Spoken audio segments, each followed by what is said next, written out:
అవును, ముందుగా మనం బుక్ చేసుకున్నాం కదా. అవును కరెక్టేనండి సార్ మీరు కళ్యాణ మండపం మాత్రమే బుక్ చేసుకున్నారు సార్, మొత్తం ప్యాలెస్ అంతా కాదు. ఈ ప్యాలెస్ లో మొత్తం 6 పెళ్లిళ్ళు ఒకేసారి జరుపుకునే సదుపాయం ఉంది. అయినా సరే వాడి అడుగు అరిష్టం, ఎదురు పడితే దరిద్రం. పదండి పోదాం. రేయ్, సామాన్ నా ఎక్కించండి. మాట వినండి సార్ ప్లీజ్. ఏంటంట వాడి బాధ? మిమ్మల్ని చూసి సుసు పోసుకొని భయపడి బస్ ఎక్కి పారిపోతున్నాడు సార్. వాడిని చూసి నేను పారిపోవటమా? ఏం మాట్లాడుతున్నావు? నేనెందుకు మాట్లాడతాను సార్, పబ్లిక్ మాట్లాడుకుంటారు. పబ్లిక్ దృష్టిలో ఈ పెళ్లి ఇండియా పాకిస్తాన్ మ్యాచ్ లాంటిది. మీరు బ్యాక్ స్టెప్ వేస్తే శంకర్ భూపాల్ వినింగ్ సెట్ లా ఫీల్ అవుతారు. అయినా శత్రులు కళ్ళ ముందు పెట్టుకుని వాళ్ళు చూస్తుండగా కళ్ళు బయలు కమ్మేలా మీ కూతురు పెళ్లి చేయండి. అప్పుడు వాడు మనుషులు కుల్లి కుల్లి ఏడుస్తారు. ఇతను చెప్పేది నిజమే. ఈ పెళ్లితో మన కెపాసిటీ ఏంటో వాడికి చూపించాలి. అవును పెద్దనాన్న. నా మాట విని మీరు లోపల పదండి. సరే పదండి. ఇందాక భయపడి పారిపోతాడన్నావు, ఇప్పుడు లోపలికి వెళ్తున్నాడేంట్రా? ఏముంది బొక్క, వాళ్ళకంత సీన్ లేదు. లోపలికి రాని కుమ్మేద్దామని తీసుకెళ్తున్నట్టున్నారు బావా. బావా మీ రేంజ్ ని తట్టుకోలేక కుళ్ళి కుళ్ళి ఏడిస్తారు. అసలు నా అరేంజ్మెంట్ చేయడం లోపల చూద్దరు కానీ పదండి.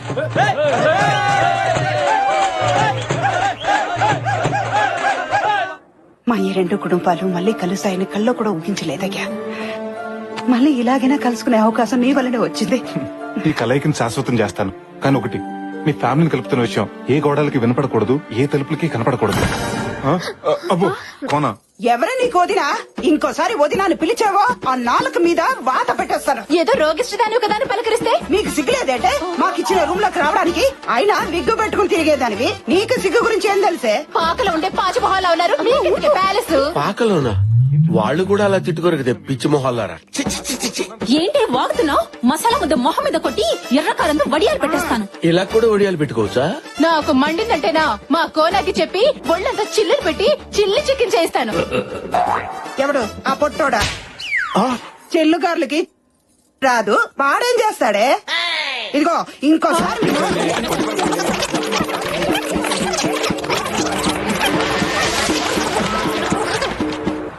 ఏంట్రా అసలు ఏం జరుగుతుందిరా ఇక్కడ? ఇప్పటిదాకా టీవీ సీరియల్ ఆర్టిస్ట్ లాగా సెంటిమెంట్ పండించి సడన్ గా కొళాయి దగ్గర కొట్టుకున్నట్టు నువ్వెంత నీ బతుకంత ఆ బూతులేంటే కోతలేంటి? అబ్బా మీరు మరీను. ఇది డ్రామా అన్న సంగతి మీకు తెలియదు కదా గురుజీ. నాకెందుకు తెలియదా? ఇది డ్రామా అని మీకు తెలుసు, వాళ్ళకి తెలుసు. వాళ్ళకి తెలిసిన సంగతి మీకు తెలుసు, మీకు తెలిసిన సంగతి వాళ్ళకి తెలియదుగా.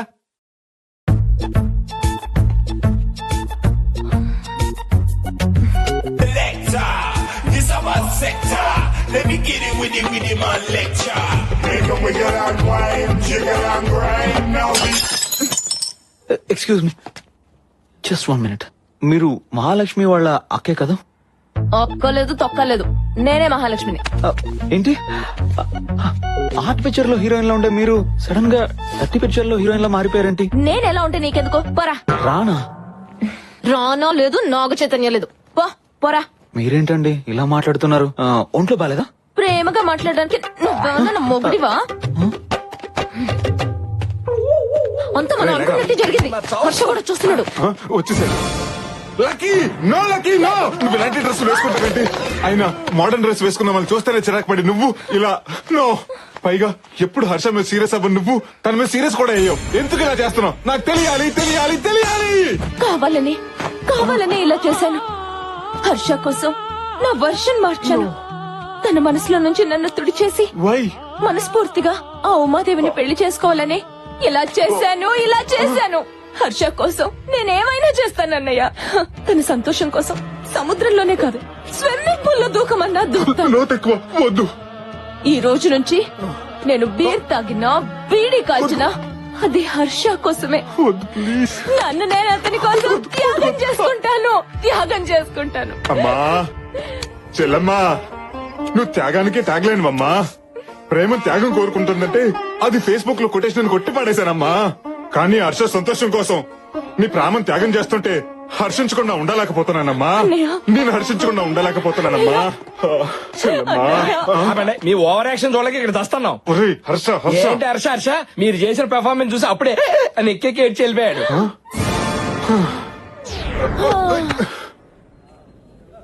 సంధ్య, సంధ్య, శృతి.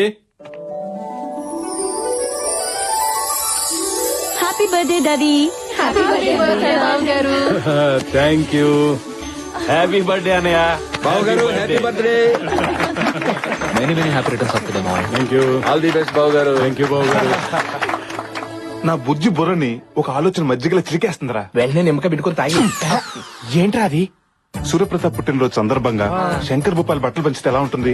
ఆ సూర్యప్రతాప్ ఊహ కందనంత ఘనంగా ఈ పెళ్లి జరిపించి చూపించాలి. ఏయ్, ఈ పెళ్లి ఘనంగా చేయడానికి ఎవరిని నెత్తిలేసినా వాళ్ళని చిత్తు చేసే సూపర్ ఐడియా నా దగ్గర ఉంది. ఏంటది? ఈ ప్యాలెస్ లో 50 మంది పనులు ఉన్నారు. వాళ్ళందరికి బట్టలు పంచావనుకో, ఈ ప్యాలెస్ లో ఏ పెళ్లి జరిగినా ఈ పెళ్లి గురించి బ్రహ్మాండంగా చెప్పుకుంటారు. సాయంత్రం సిటీకి వెళ్ళి బట్టలు తెచ్చి అందరికి పంచి పెడదాం. అలాగే అలా జరగడానికి వీల్లేదు. అలా జరగకుండా ఆపడానికి ఛాన్సే లేదు.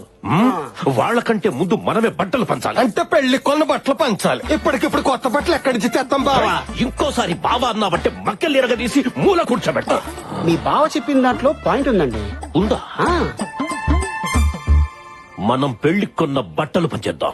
ఆహా, ఇమ్మీడియట్ గా పంచేద్దాం. దండాలండి బావగారు. నువ్వేంటి? అంటే అది పనోళ్ళందరినీ పరిగెత్తుకురమ్మని కబరెట్టారంట కదా, వచ్చేసా. ఈ చీర అమ్మాయికి ఇచ్చేయండి. ఈ చీర పెళ్లి పనులు బాగా జరుగుతున్నాయి కదా. ఈ రోజు నా జీవితంలో మరచిపోలేని రోజు. ఇదిగో బాబు. పుట్టినరోజు శుభాకాంక్షలు అయ్యా. ఏంటోరా బయటికి శత్రువులు అంటారు. ఒకరు పుట్టినరోజుకి ఇంకొకరు బట్టలు పంచుకుంటారు. మనకి ఎందుకురా, వాళ్ళల్లో ఒకటేనంట. బట్టలు పంచుతున్నారు. అసలు నా చేతులు దొరకవు.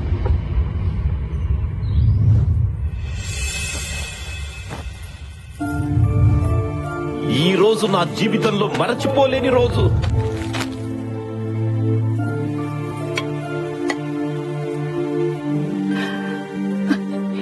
ఇప్పుడు ఇది మీ చేతికి ఇచ్చేవాళ్ళం. ఇలాంటి ఒక రోజు వస్తుందని ఎప్పుడు ఊహించలేదు.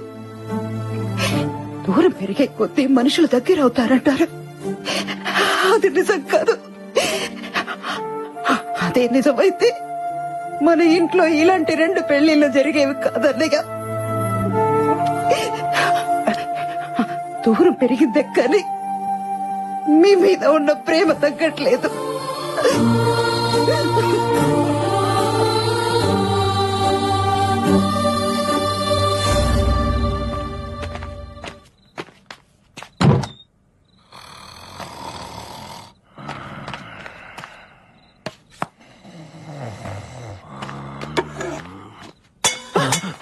ఎవరది? అన్నయ్య చూసారా, అన్నయ్యకి మాట పట్టింపు నోటి వరకే కాని మనసులో లేదండి. అందుకే తనే ఒక మెట్టు దిగి వచ్చాడు. ఆపు. నిద్రలో ఉన్నాను కదా అని ఏం చెప్తే అది నమ్ముతారనుకుంటున్నావా? అయినా మనం పైగతిలో ఉంటే మెట్టు దిగి ఎలా వస్తాడు? మెట్లెక్కి కదా రావాలి. ఎలా వస్తే ఏంటండి, ఆయనే అన్ని మర్చిపోయినప్పుడు మీకు మాత్రం ఎందుకండి ఈ పంతాలు? మీరు ఎంత కాదన్నా మీ స్నేహాన్ని తను ఇంకా మర్చిపోలేకపోతున్నాడు. అందుకే ముందు మీకే ఇవ్వాలని ఉంచిన ఈ మొదటి శుభలేఖని తనే స్వయంగా తీసుకొచ్చి ఇక్కడ పెట్టెళ్ళాడు. ఏంట్రా వాళ్ళు ఓవరాక్షన్? గురుగారు మీకు మన స్కెచ్ అర్థం కావట్లేదు. ఏంటి కిరీటం లేని కింగ్ అందరినీ శాసించేవాడిని. ఆఫ్టర్ ఆల్ ఒక పాత్ర కోసం అసిస్టెంట్ అడుకోవాల్సి వస్తుంది. ఇలా ఒకండి గురుగారు, మిమ్మల్ని ఎంటర్ చేయాలంటే సిచ్యువేషన్ డిమాండ్ చేయాలి కదా. ఏంటో బొక్కల సిచ్యువేషన్ డిమాండ్ చేసేదేంటి? అసలు ఈ పెళ్లిలో స్విచ్ బోర్డు లాంటి నేను లేకపోతే ఇది జరగడానికి వీల్లేదు. నన్ను కూడా మీ డ్రామాలోకి లాక్కుంటారా? అందరికీ రకరకాల పాత్రలు ఇచ్చాడు. నాకు పాత్ర కాదు కదా, కనీసం చెంచా కూడా ఇవ్వలేదు. మీ అబ్బాయి ఏంట్రా, ఒక అమ్మాయిని పడేసేటప్పుడు ఇంటి చుట్టూ తిరుగుతారు, కాలేజ్ వరకు తోడొస్తారు, క్యాంటీన్ లో వెయిట్ చేస్తారు. అదే అమ్మాయి పడ్డాక పట్టించుకోవడమే మానేస్తారు. శృతి, ప్రైవేట్ ప్రాపర్టీగా ఉన్నప్పుడు ఎగబడతాం. అదే ప్రాపర్టీ మన పేరు మీద రిజిస్టర్ అయ్యాక ఎగబడ అవసరం లేదు. తప్పుకో. కామెడీ చేస్తారు గురుగారు. నువ్వు కామెడీ సైడ్ అయిపోయి నేను కామెడీ చేస్తానంటావేంట్రా? నేను మీ సైడ్ ఉన్నాను కదా గురుగారు, సైడ్ అయిపోయినట్టారేంటి? మీ జోక్ మాత్రం భలే ఉంది. అయ్యో, నేను జోక్ వేసానా? అది నీకు బాగుందా? బాగుంది. వచ్చేస్తుందా? ఏంట్రా నన్ను ఇలాంటి టెన్షన్ లో పెట్టావేంట్రా? గురుగారు మీరు అనవసరంగా కన్ఫ్యూజ్ అవుతున్నారు. కన్ఫ్యూజ్ అవడం ఏంటి? ఇలాగే కంటిన్యూ అయితారవరే, కళ్లే కాదురా బ్రెయిన్ కూడా బయటెట్టుంది. ఏదో రకంగా ఆలోచించి కథలోకి లాగరా. అంతే ఉంది గురుగారు. వాయిస్ వినపడదేంటి? ఉసే ప్లీజ్ వదలవే, నాకు మూడ్ లేదు. నా దగ్గర బోల్డ్ అంతుంది. నీకు పెళ్లి కాక బాగా కాక మీద ఉన్నావు. తప్పుకో. ఈ పొట్టోడు ఎక్కడున్నాడు? అదేంటి గురుగారు అక్కడ ఆగిపోయారు? అరే రారా, ఇప్పుడు నేనేం జోక్ చేయలేదు, నీకు నవ్వు రావట్లేదు. అవును, ఈసారి మీరేం జోక్ చెప్పలేదు, కథలోకి లాగలేదని బాధపడ్డారు. రే, నువ్వెక్కడికి వెళ్ళావు నేను భయపడతా ఉంటే బాధపడ్డానంటావేంట్రా? నా గురించా? నీ సంగతి నాకు తెలుసు కానీ నువ్వు ఇక్కడ ఉండరా, ఈసారి చెప్తా నీ పని. గురుగారు ఈ రోజు మీకు ఏదో అయింది. నాకు అదే అనిపిస్తుందిరా. నన్ను ఏదో ఒకటి చేసి కథలోకి లాగరా బాబు.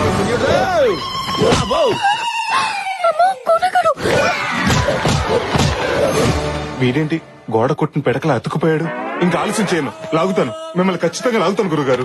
మరి ఇందాక నన్ను లాగింది ఎవర్రా? ఇంపాసిబుల్, లాగితే నేనే లాగాలి. కథలో కాదురా బాబు, గదిలోకి లాగింది ఎవరని. కొంపదీసి ముద్దులేం పెట్టదు కదా. ముద్దులా? లోపల తీసుకెళ్లి గోడకేసి గుద్ది వదిలిపెట్టారా? అయితే ప్రాబ్లం లేదు, మిమ్మల్ని ఎవరు లాగలేదు, అంతా మీ భ్రమ. ఇక్కడ కన్ఫ్యూజన్ కి నా బ్రెయిన్ బిర్యానీ అయిపోయేటట్టుందిరా.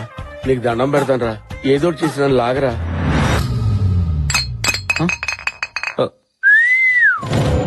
నిన్నే బే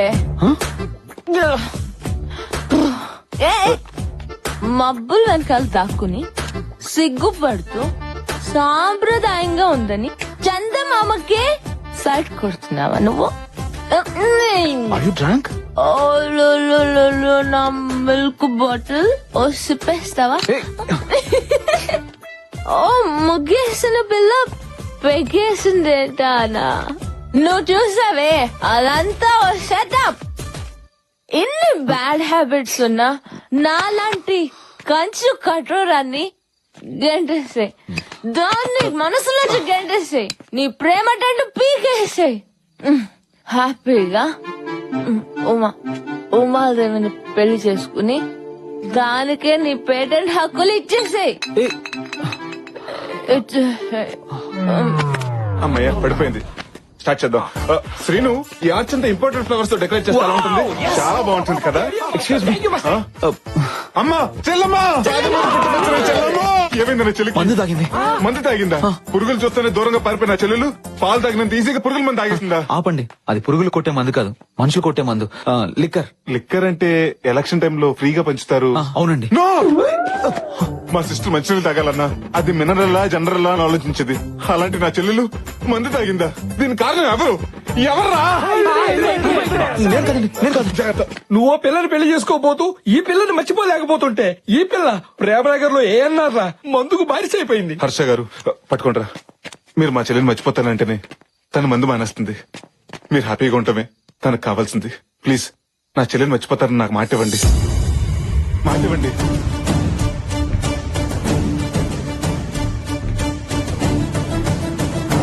ప్రామిస్. ఈ ట్విస్ట్ ఏంటి? దీని చేతులు అయిపోయాను.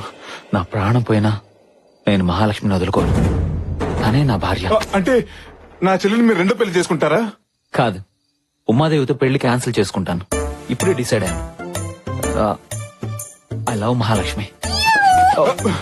అంటే ఆనందం వచ్చినప్పుడు నాకు లేడీ వయసు వచ్చేసరి. హర్ష, అదే బావా, అలా చేస్తే మీ పేరెంట్స్, ఉమాదేవి పేరెంట్స్, ఈ సొసైటీ ఏమనుకుంటుంది? ఎవరేమనుకున్నా నాకు అనవసరం. మహాలక్ష్మిని పెళ్లి చేసుకుంటే జీవితాంతం నాకు ఆనందం దక్కుతుంది. పెళ్లి సూర్యప్రతాప్ గారికి చెప్పేస్తాను. 4 రోజులు పెళ్లి పెట్టుకుని ఇప్పుడే చెప్తే ఊరుకుంటారా? చేతిలో పెడతారు. అసలే డేంజర్ మనుషులు. బావా, ఏంటి బా, ఏమైంది? మీ వాళ్ళు చెప్పింది కరెక్టే బావా. నువ్వే ఏదో ఒకటి చేసి మా పెళ్లి చేయాలి. నేను ఎదుటి ప్లాన్ చేస్తాను. లేట్ నువ్వు వెళ్ళి రెస్ట్ తీసుకో. ఓకే బావా, థ్యాంక్ యూ.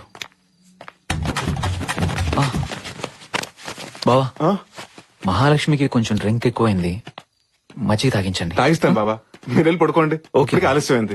పదండి. Good night. గుడ్ నైట్ వద్దు బాబా, ఆల్అౌట్ పెట్టి పడుకోండి, దోమలు రాదు. లైన్ క్లియర్ అయిపోయింది.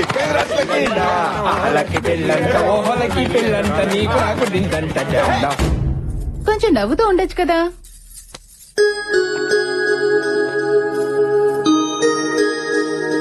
ఎవడరా కూరకు తెచ్చిన కాలిఫ్లవర్ గుమ్మాన్ని కట్టింది? కోనా కట్టాడేమోరా. అనయ్య, ఆ? నాతోరా. ఏంటే కంగారు? అసలు ఏం జరిగింది అన్నయ్య? అబ్బా, అసలు ఏమైంది? నాకేం జరిగింది కాదు, అక్కడేం జరుగుతుందో అది చెప్పు. ఉమాదేవిని పెళ్లి కూతురు చేస్తున్నారు. ఈ రోజు పెళ్లి కూతుర్ని చేస్తున్నారు, రేపు పెళ్లి, ఎల్లుండి శోభనం. ఎల్లుండి కాదు, పెళ్లి రోజే శోభనం. అది కాదన్నయ్య, మా ప్రయత్నాలు మేము చేస్తున్నాం కదా. 2 రోజుల్లో పెళ్లి పెట్టుకుని ఇంకా ఏంట్రా మీరు ప్రయత్నం చేసేది? మరి నువ్వు మాత్రం చేసింది ఏముంది? నీ ప్రేమలో నిజంగా సిన్సియారిటీ ఉంటే ఈ పాటికి మీ పెళ్లి అయిపోయి ఉండేది.